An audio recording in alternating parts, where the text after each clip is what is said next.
नमस्कार दोस्तों। हमारी दो तरह की दुनिया होती है। एक होता है आउटर वर्ल्ड जो बाहर की दुनिया होती है, और दूसरा होता है इनर वर्ल्ड जो हमारे अंदर की दुनिया होती है। यानी कि हमारी सोच की दुनिया, हमारी आदतों की दुनिया, हमारी समझ की दुनिया होती है, जिसे हम रियल पर्सनालिटी भी कह सकते हैं। 1928 में विलियम मास्टर ने एक किताब लिखी थी, इमोशन ऑफ नॉर्मल पीपल। उस जमाने में नोबेल पुरस्कार देकर भी सम्मानित किया गया था। सबसे ज़्यादा बिकी हुई किताब थी। पहली बार लोगों ने 90 साल पहले अपने अंदर की दुनिया को, यानी इनर वर्ल्ड को, अपनी आदतों को, अपने इमोशन को, अपनी भावनाओं को पहचाना, अपने आप को जाना। उसे डिक्स नाम से भी जाना जाता है। इस पूरी दुनिया में सिर्फ 4 टाइप के पर्सनालिटी के लोग होते हैं। एक होता है डोमिनेंट, दूसरा होता है इन्फ्लुएंस, तीसरा होता है कंप्लायंस और चौथा होता है स्टडीनेस। डोमिनेंट, इन्फ्लुएंस और कंप्लायंस, इन 3 पर्सनालिटी के बारे में पहले से मैंने एक वीडियो बना के रखी है। जिसने नहीं देखी रहेगी तो ज़रूर देख लेना। ये बहुत ही इंपॉर्टेंट होता है हमारे लाइफ के लिए। दोस्तों, आज का टॉपिक है पर्सनालिटी। पर्सनालिटी हिंदी में कहते हैं व्यक्तित्व। एक व्यक्ति प्लस उसका विशिष्ट चरित्र यानी कि तत्व, ये दोनों मिला के बनता है हमारा व्यक्तित्व। जिस आदमी का जैसा व्यक्तित्व होगा उस हिसाब से अपने समाज को बनाएगा। नॉर्मली एक घर में 3 से 5 लोग रहते हैं, चाहे छोटे हो या बड़े हो। सभी व्यक्ति की पर्सनालिटी अलग अलग होती है। इसी वजह से घर में एक दूसरे के साथ हम एग्री नहीं करते, एक दूसरे को हम समझ नहीं पाते। इन पर्सनालिटी को हम समझते नहीं।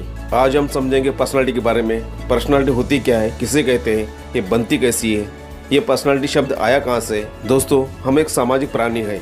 हमारे चारों तरफ लोग हैं, हम लोगों से घिरे हुए हैं। जब भी कुछ नया काम करना हो या किसी भी काम के लिए लोगों की साथ की ज़रूरत होती है, लेकिन लोगों को हम नहीं समझते, ना ही लोग हमें अच्छी तरह से समझते हैं, क्योंकि हम एक दूसरे के पर्सनालिटी के बारे में नहीं जानते। प्रॉब्लम्स यहाँ से क्रिएट होती है। ज़्यादा खर्चा करने से, सुंदरता से या शादी करने से अच्छी वाइफ नहीं मिलती, ना ही अच्छे हस्बैंड मिलते हैं। उसे कमाना पड़ता है, उसे रिस्पेक्ट के साथ में जीतना पड़ता है। एक दूसरे के पर्सनालिटी को नहीं समझने के कारण ज़्यादातर प्रॉब्लम डिवोर्स तक जाती है।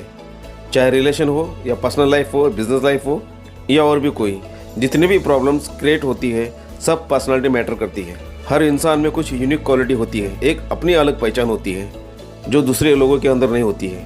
पर्सनालिटी ये शब्द ग्रीक शब्द है, लैटिन से आया है, पर्सोना से आया है। पर्सोना का मतलब होता है मुखौटा।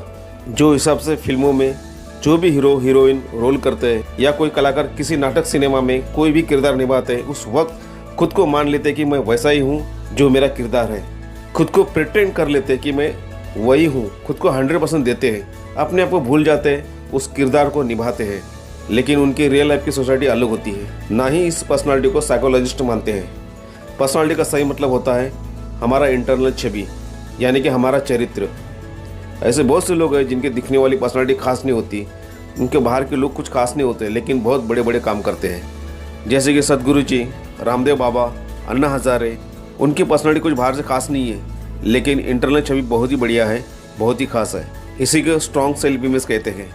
पूरी जनता इनको फॉलो करती है। काफ़ी जगहों पर पर्सनालिटी डेवलपमेंट के कोर्स सिखाए जाते हैं, लेकिन वहाँ भी सिर्फ एक्सटर्नल यानी कि बाहर की आदतों को सिखाया जाता है। ड्रेसिंग में ज़्यादा ध्यान देते हैं। MLM के मार्केटिंग के बंदे, सेल्स के बंदे, बिजनेस मार्केटिंग के लोगों को खास करके सिखाया जाता है। बाहर के दिखावे पे ज़्यादा ध्यान होता है। कुछ हद तक ठीक होता है बिजनेस के हिसाब से, लेकिन रियल पर्सनालिटी ये नहीं होती। रियल पर्सनालिटी हमारे इनबॉर्न टैलेंट में ही होती है। दादा परदादा, माँ बाप से, खानदान से, जेनेटिक्स से ही आती है, हमारे खून में होती है। लेकिन हम पैदा हुए, बड़े हुए, जो भी चीज़ें हमने सीखी है, समझी है, तो हमने क्या किया है कि रिपीट करके उसे एक्शन में लाया है। हमारा सबकॉन्शियस माइंड एक प्रोसेस बनाता है, वो हमारे एक आदत को डेवलप करती है, वो हमारी एक आदत बन जाती है। ये दोनों मिला के हमारी पर्सनालिटी बनती है। इस पर्सनालिटी को हम चेंज कर सकते हैं, हमारी आदतों को बदल सकते हैं, क्योंकि सिर्फ आपकी दिमाग की मेमोरी नहीं रखती, आपकी पूरी बॉडी पूरी मेमोरी को रखती है। आपकी मेमोरी के साथ आपकी बॉडी कुछ ना कुछ याद रखती है। आपने बहुत बार नोटिस किया होगा, बहुत से बच्चे अपने दादाजी की तरह दिखते हैं। कुछ आदतें होती है, दिखाई भी वैसे ही देते हैं। ये बात हमें प्रूफ देती है कि आपकी बॉडी आपके जीन से मेमोरी रखती है।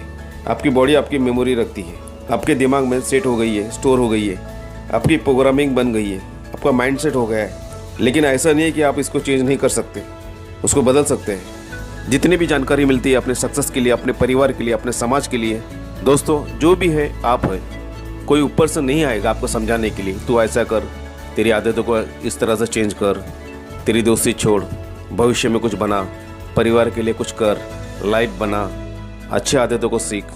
ज़िंदगी में एंजॉय कर। कोई नहीं सिखाता है, कोई भी नहीं आपकी मदद करने आएगा। अपने आप को चेंज करो, अपने आप को बदलो। दुनिया उसी को सलाम करती है जो बदल के दिखाता है। फिर मिलते हैं नेक्स्ट वीडियो में। Thank you so much. ज़िंदगी में कुछ करके दिखाना।